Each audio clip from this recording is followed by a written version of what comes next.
the moment just before the Christmas break. Those are the times when we really struggled. Those are the times where we had to dig a little bit deeper because things weren't on our side. We were obviously lacking a little bit of rhythm in our play and we weren't getting the results that we wanted. Yeah, those 5 weeks were probably an emotional roller coaster.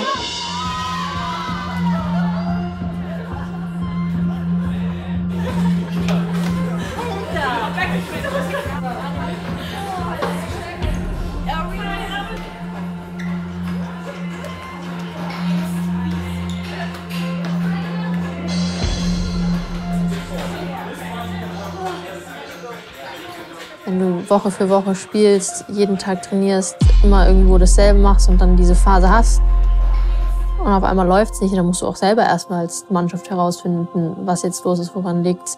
Dann kommt der Trainer, der natürlich auch merkt, irgendwas stimmt nicht, der wird lauter, ist auch enttäuscht.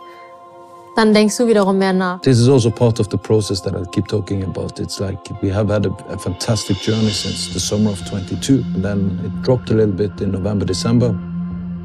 In our performances, and we got away with it for a while, and just before Christmas we didn't, and that hurt us in the Champions League this year. Ich glaube, wir standen dann im Januar so ein bisschen an einem Punkt, wo sich entschieden hat, wo es noch hingehen kann für uns, wo wir uns auch als Team noch mal neu zusammenfinden mussten. Wir hatten eine sehr schwere Phase, zum Beispiel mit dem 1:1 in Nürnberg. Glaube ich, wirklich uns in ein sehr großes Loch gespielt haben, sowohl mental, aber auch sportlich.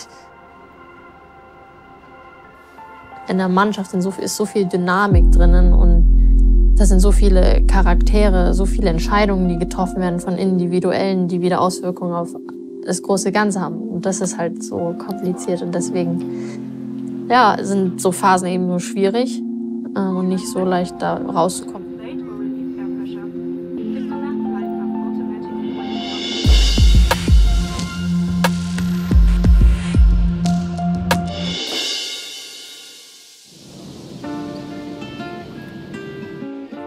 Vielleicht war es aber ganz gut, dass die Pause kam, auch das Trainingslager, um uns eben nochmal neue Ziele zu setzen, um uns nochmal so ein bisschen zu finden und herauszufinden, woran lag es, was braucht es jetzt für die Rückrunde.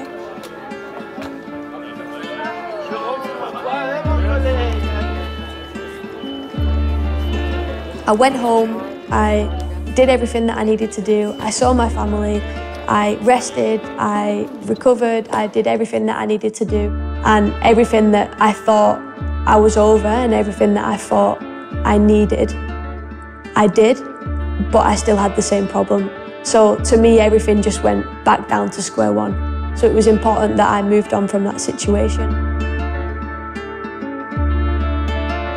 Usually when I go home, I'm able to kind of disconnect from everything in football, but this break I just couldn't. I couldn't get my mind off of why it happened, what had happened, and everything. So it was actually a really tough time. It was almost like, you were just waiting to go back into it to try and fix it. But yeah, those 2 games were very heavy on, I think, not just me, I think on everyone. We wanted to do better and we wanted more than what we were able to get and maybe what we deserved because we didn't play so well.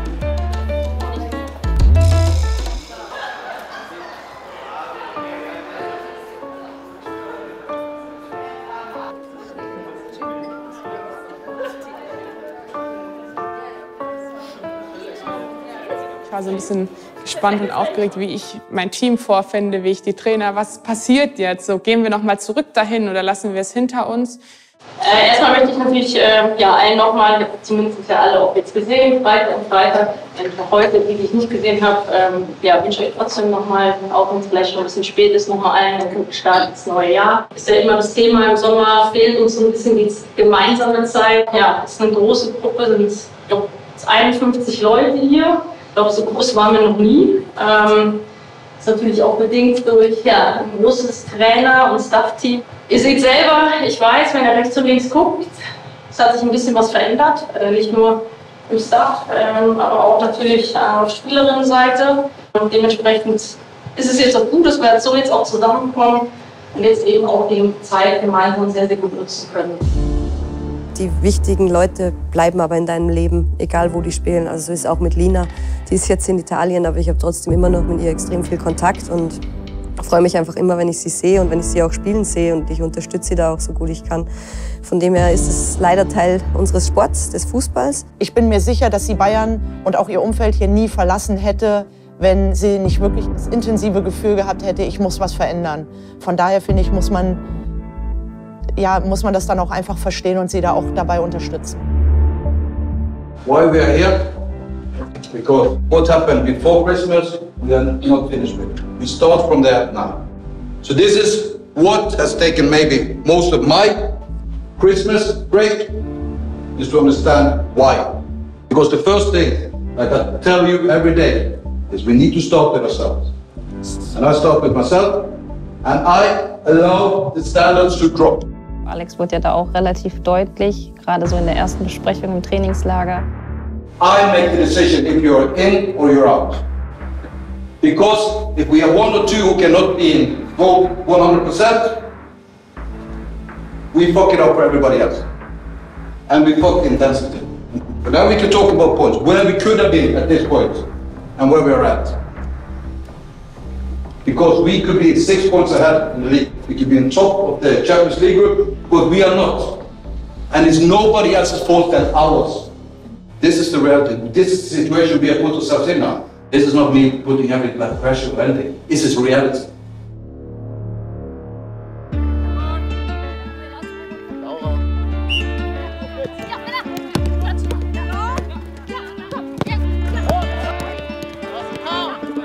As coaches, we only facilitate for the players. They have to make all the decisions, and they have to make it together.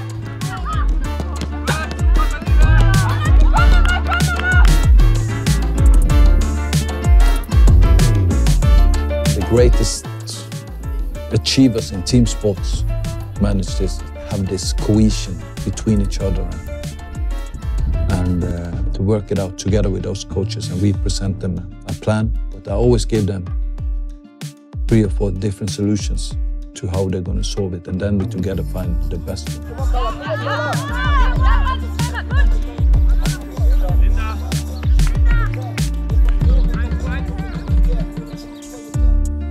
Ihr seht, wir haben dann für Blau 3 Minitor-Tore zu erzielen und 3 Minitor jetzt für Rot Tore zu erzielen. Ganz einfach. Ihr habt Außenspieler mit Esther, mit Jill, Carla und Linda.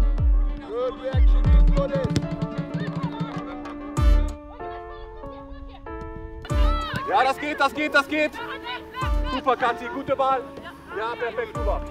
Ja, ich glaube, Reden bringt manchmal mehr, als man denkt. So gerade auch in so einer Gruppendynamik. Das unterschätzt man, glaube ich, wenn auch mal Sachen ausgesprochen werden. Und ich finde dann auch einfach, ich sag mal, jemanden Neutralen dabei zu haben, wie Martin, der jetzt nicht unbedingt mit Bayern-Sachen da sitzt, sondern ein Stück weit neutral ist, der da immer die Sachen ein Stück weit nochmal anders sieht und die einfach ein Gefühl dafür hat, was die Gruppe in dem Moment braucht. Ich glaube, das war einfach ein entscheidender Faktor, dass wir ihn auch dann mit hatten. Ich glaube, das löst noch mal ein bisschen was anderes aus.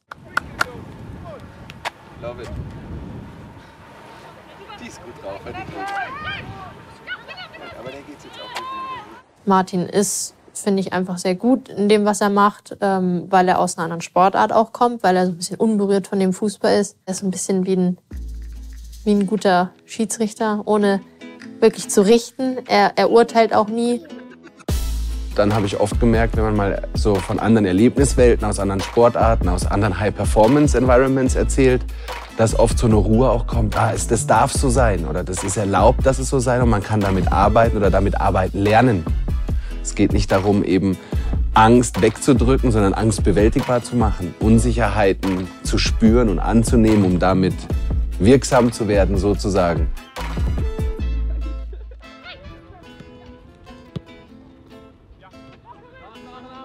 Also hast du das Gefühl, Sie sind heute wieder mehr in Kontakt miteinander?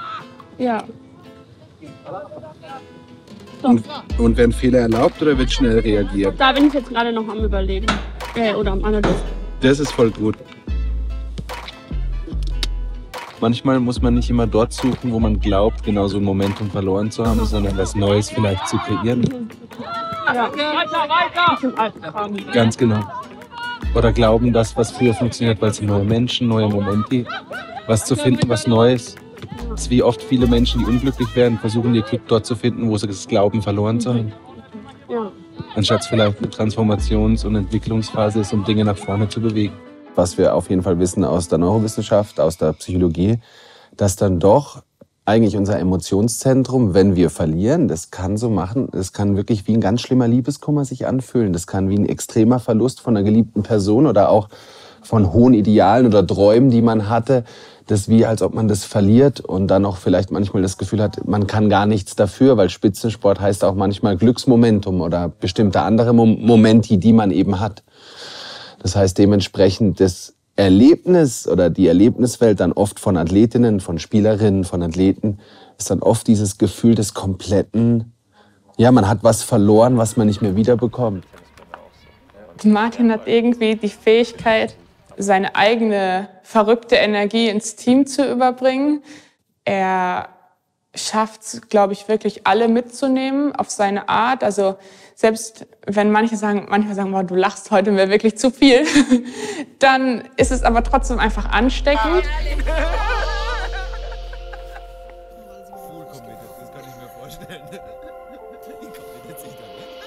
I think he's coming with a really great energy and he can connect with all players. He's also, what can you say, like a good spirit. He always super positive and spreading happiness, I would say. It's a big feeling, a good feeling that you can go to him.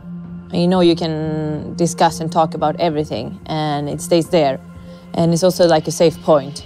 And maybe you just need to have a quick chat before a game or whatever. But just to have a person, like you know, they're always on your side. 1 ist mehr wie 0 und wenn wir jeden Tag 1 gehen, sind wir in 100 Tagen bei 100.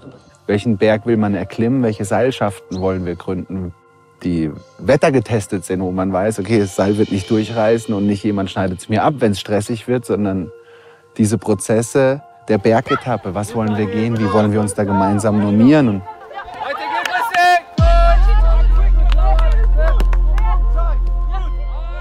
I know that nobody is fantastic every time they turn up, and sometimes I think that people who don't work in this as a professional think that it's just straightforward all the time. It's a lot more complex, and there's a lot of things behind the scenes that people don't know because they never worked in this type of environments and preparing. But I always knew that we are on the right way. I'm still very, very confident, and I've always been confident as a person and as a coach. And sometimes you take a step backwards to take 2 steps forward. Ich glaube, unser Team ist einfach so ausgelegt, dass wir diese Positivität brauchen.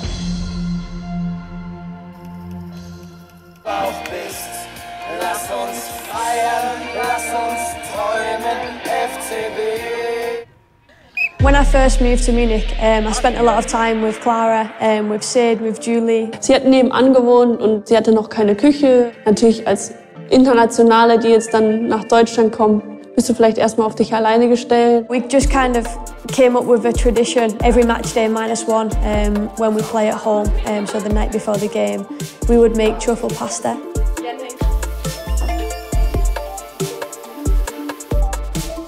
I really enjoy it. It's just an opportunity to escape from football and focus on something else. There's always music going on. There's always jokes flying around, and it's a really nice evening.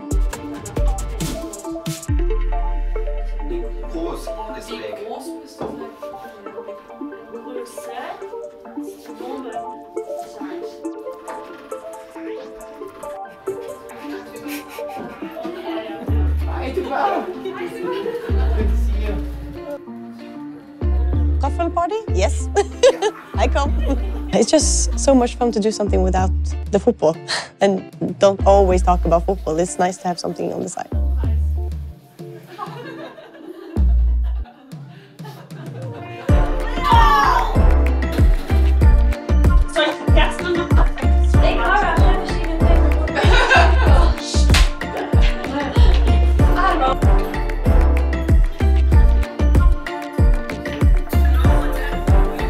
Es ist schon so, dass man einfach super gerne Zeit verbringt, weil man das Gefühl hat, dass man sich einfach auch gut versteht, man die gleichen Interessen hat. Und deswegen ist es schon wie eine kleine zweite Familie geworden. It's massive as a team to be able to spend time both on and off the field. I think that's why here it's so special. This is the first time I've spent this much time with my teammates outside of this football environment, and I think that massively helps us on the pitch. Dieser Team Spirit, der sich durch sowas auszeichnet, ist einfach das Fundament von allem.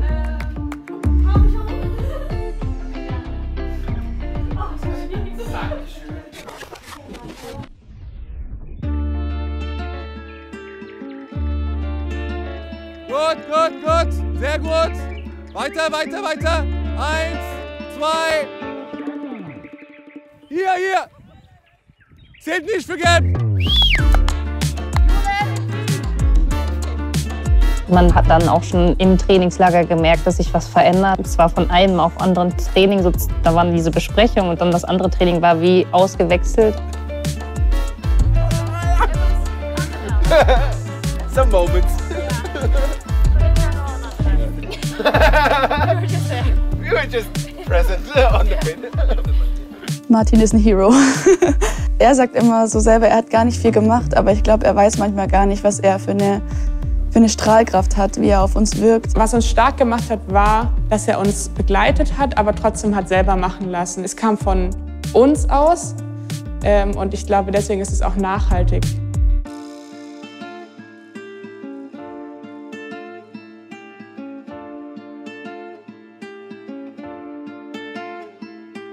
We put them into groups and I worked on different phases of the game, and they discussed with us coaches, and together we created a plan for the game. So every time we go into this, we prepare things, and this time you got the task to prepare in groups, and I'm really looking forward to it. It gives you a different perspective, and it goes a little bit into the way that Finn, me, Jerome, Moritz, Neto, and how we work going into games, give you a perspective of this. I think in general our coaching staff is very open, that you can go and speak to them and you can share what you are thinking, and I think Alex he has a very specific philosophy, but he always says he's not the one playing, so he wants to know how we're feeling. I think we have a very open environment for people to say what they think. Then we make fun because he doesn't always agree, which is okay. And then he just says, I respect your opinion, but it's wrong. I was really happy with the players. They really engaged in this. Some surprisingly bright heads, also, to be honest. Hier haben wir jetzt einmal eine Szene, wo sie auch so richtig schön normal in ihren Positionen sind. Häufig stellen sie sich aber auch schon direkt irgendwo hier in den Raum und sind dann da schon bereit für den langen Ball. Ihr seht, eigentlich haben sie eine Viererkette und hier fehlt eine Position und die schieben sie hier rein. Aber eigentlich machen sie überhaupt nichts mit der Position. If you watch the 6 now, she will drop into the line. There you go. So it becomes a back 5 again eventually. Ich habe eine Frage. Wie habt ihr euch in der Gruppe organisiert? Wir haben uns gemeinsam die Szenen angeschaut, rausgeschrieben, was uns auffällt. Sid musste ein bisschen früher los, weil sie Behandlung hatte. Hat aber dann das nachgeholt, was wir zusammengefasst haben. Und haben gesagt, wir präsentieren das jetzt. Und wie war eure Erfahrung damit? Also wie hat das geklappt? Ich finde, es ist zu 7 schwer, dass sich jeder einbringt, aber das ist doch immer, wenn man in einer größeren Gruppe ist. Aber grundsätzlich glaube ich, dass alle mittlerweile so viel Verständnis haben, wie unsere Spielidee ist, dass wenn man so Szenen sieht mit 2 Stürmern, okay, wir drop on the outside, 1-6er, Dreierkette bei 2 Stürmern, dass das gut funktioniert hat. Sandra said, she has this skill. She's not the fastest. She's pretty fast, but she's not the fastest. But she's not the best dribbler. She's not the one who scores the most goals. She's not like. But she has this skill that is very difficult to define. But when she plays, the people around her gets better. You know, she makes other people better. Sadi bringt da große Ruhe einfach rein. Also ich glaube, das merkt jeder, egal ob das mit oder gegen den Ball ist. Sie kommuniziert einfach sehr viel, sie teilt viel ein. Sie füllt sehr, sehr viele Lücken einfach durch ihre Laufbereitschaft. Sie tut sehr, sehr viel fürs Team. Ich glaube, das ist etwas, was manchmal vielleicht ein bisschen übersehen wird. Ja, und dadurch macht sie sich einfach unglaublich wertvoll für uns. Weiter, komm. Blue, komm.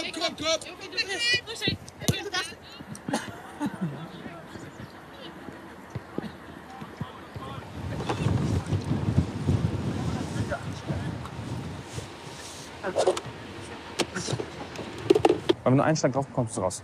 Nee, aber ich hab's gedacht, Eck machen wir und dann so, wenn ich Straße spielen, kann ich seitlich. Du machst Eck mit, dann bist du bei mir. Maximal, maximal. Okay, weil wenn das nochmal rauf, dann links. Ist eine Schraube drin. Zum Glück ist keine große Sache, es ist nur viel gebrochen, man, das wird schon. Fahrradfahren und dann Kraft. Die sind nicht dick, aber kann ich dir sagen.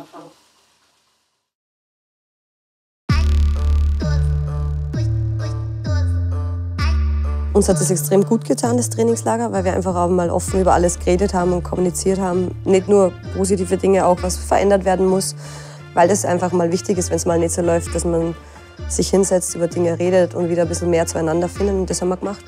Was viel wichtiger war in dem Moment abseits des Platzes und hatten da einfach als Mannschaft einige Sitzungen mit Martin, wo es einfach darum ging, zu äußern, wie es uns geht, jeder einzelnen Spielerin, was uns stört, was uns gefällt, was wir weitermachen wollen, was wir starten wollen, was wir stoppen wollen. Es ist ein dynamischer Prozess und der wird immer wieder angeglichen. Es ist nichts Statisches. Dieses, was funktioniert gut, was ist schon einfach da und wo kann man noch mal mehr Bestärkung drauflegen und Aufmerksamkeit und was sind Dinge, die vielleicht dysfunktioneller sind, die uns gar nicht weiterhelfen. Manchmal braucht es, glaube ich, auch so schwere Momente, wo man dann wirklich sich als Mannschaft auch wieder zusammenraufen muss, dass man dann wieder erfolgreich ist gemeinsam. Und die Trainings waren gut, das Niveau war gut und die Stimmung wurde auch, fand ich, immer besser. Und es wäre sehr schön, wenn wir das mit einem guten Spiel abschließen und uns vielleicht auch noch mal zusammensetzen könnten.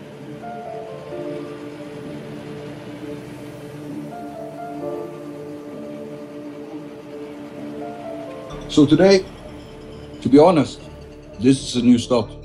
It's the first time we put on our shirts again and we play as a team. The other things is trainings.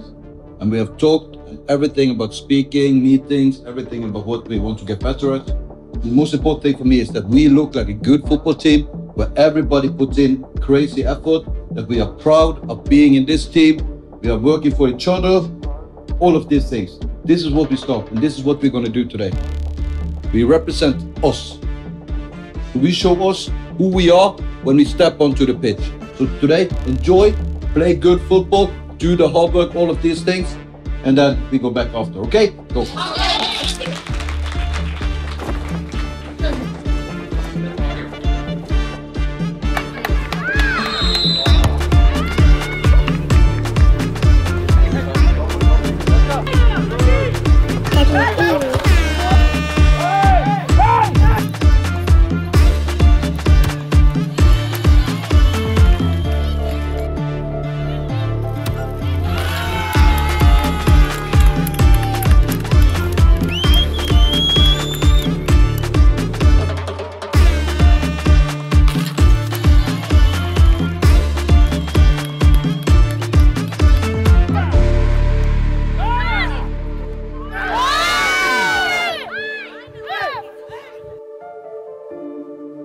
We were able to press the reset button and to then build on.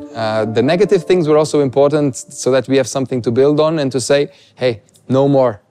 We are going to learn from this and we are not going to fall after just a couple of weeks of some bad games.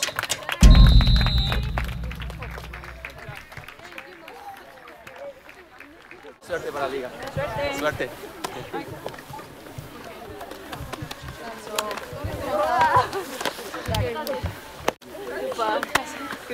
Good finish, solid moments that are really good and moments that shows that we also still need to work. Okay? But 4-0, good to get back, score 4 goals, we score some nice goals. And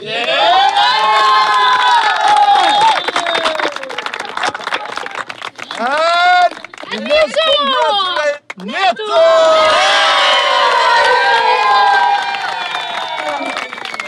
Happy birthday to you. Happy birthday, lieber Neto. Happy birthday to you.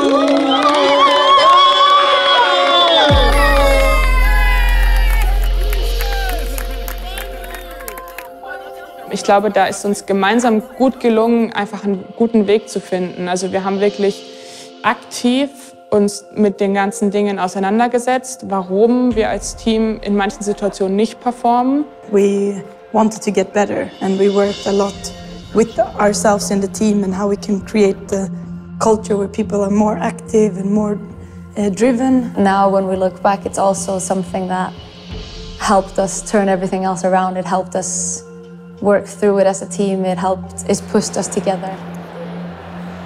Ich mag das Eintauchen in den Bereich der Psychologie oder auch in den mentalen Bereich. Ich finde das total spannend, super wichtig. Auch irgendwie gerade im Fußball total immer noch underrated. Und deswegen finde ich es irgendwie schön, dass auch mal junge Menschen oder so ein Typ wie Leon halt einfach da vorangeht und ganz viele Tabuthemen oder unbequeme Themen auch irgendwie anspricht in einer lässigen Art, wo man gerne zuhört und wo man sich auch einfach gerade als junger Mensch irgendwie abgeholt fühlt.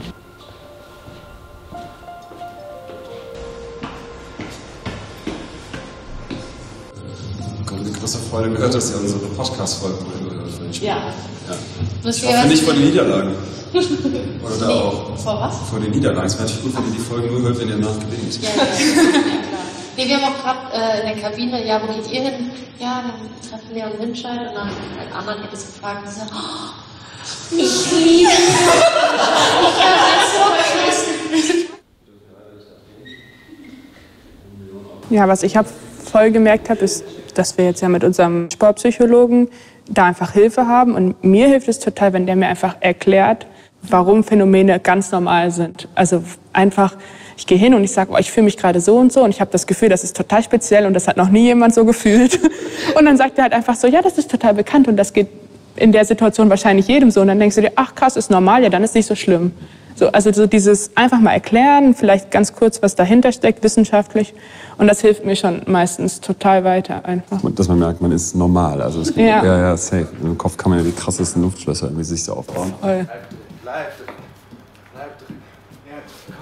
Ja, ich glaube, es ist halt einfach spannend, weil jeder so unterschiedlich ist. Total. Ich bin zum Beispiel jemand, der die Emotionen dann eher ein bisschen schluckt, was vielleicht auch nicht immer so gut ist, sondern eher mal rauslassen sollte. Und ich glaube, da sind wir eben gerade in diesem Prozess. Jeder muss gerade ein bisschen lernen, was einem gut tut und dann eben aus diesen schwankenden Phasen, die man hat, einfach guckt, okay, wie kommt man raus. Aber gleichzeitig habe ich auch gelernt, einfach die guten Phasen dann zu schätzen. Also es ist irgendwie echt so ein großes Learning gerade.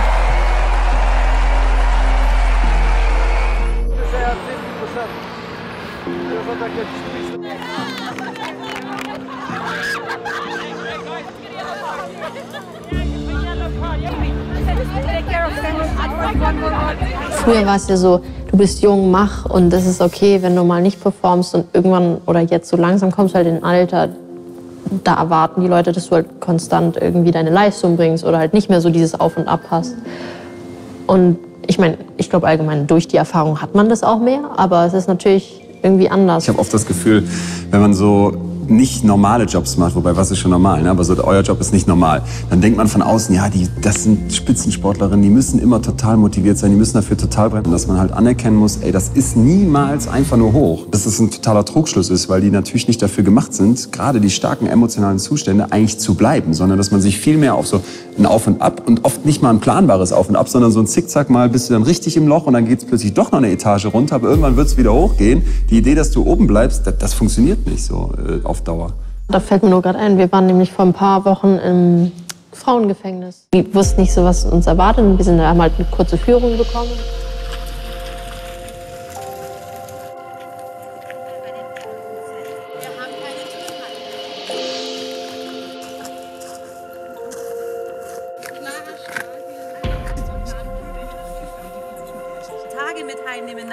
Dann waren wir in einem Stuhlkreis, also in einem ganz großen, haben wir ein Spiel gemacht, so einen Wettkampf gegeneinander, aber es waren halt immer Insassen, plus welche von der Mannschaft. Und dann hatten wir noch verschiedene Gruppen und da konnten die Fragen an uns stellen und wir Fragen an sie. Das war einfach total interessant irgendwie, weil man irgendwie so denkt, oh Gott, Gefängnis und Leute, die was verbrochen haben und man hat direkt so eine Vorstellung oder so ein Schubladendenken und das ist sehr schlecht. Ich bin als Lehrerkind heterosexueller deutscher Cis-Mann hier mitten in Europa mit einer Krankenversicherung geboren.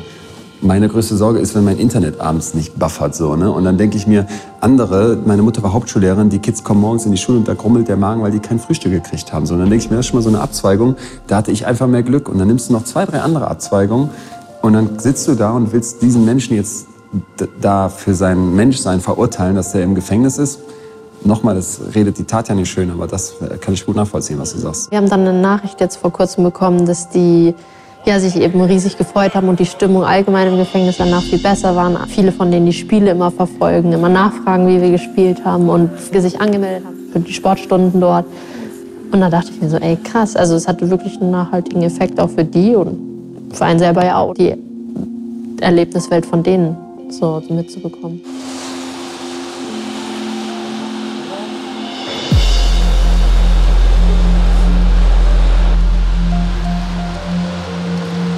Und längst ist wahrscheinlich auch in diesem Fall, also das ist schon so groß.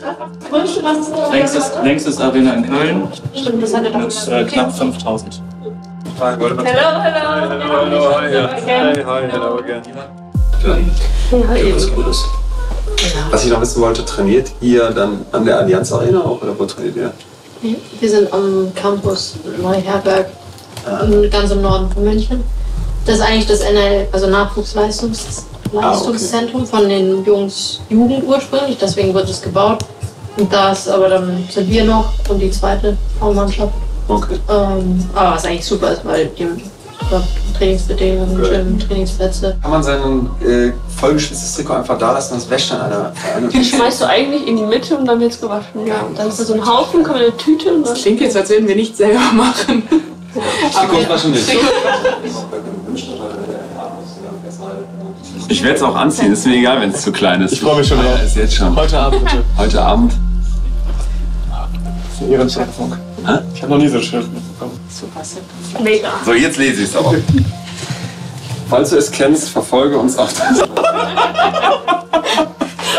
Danke für das gute Gespräch, danke euch. Vielen Dank, das war total lieb. Dankeschön, ja, das hat mir noch so ein Andenken. Danke. Klar, so, wer jetzt reinfolgt, kriegt das dann heute Abend angezogen. Okay. Du kannst für heute Abend schon haben.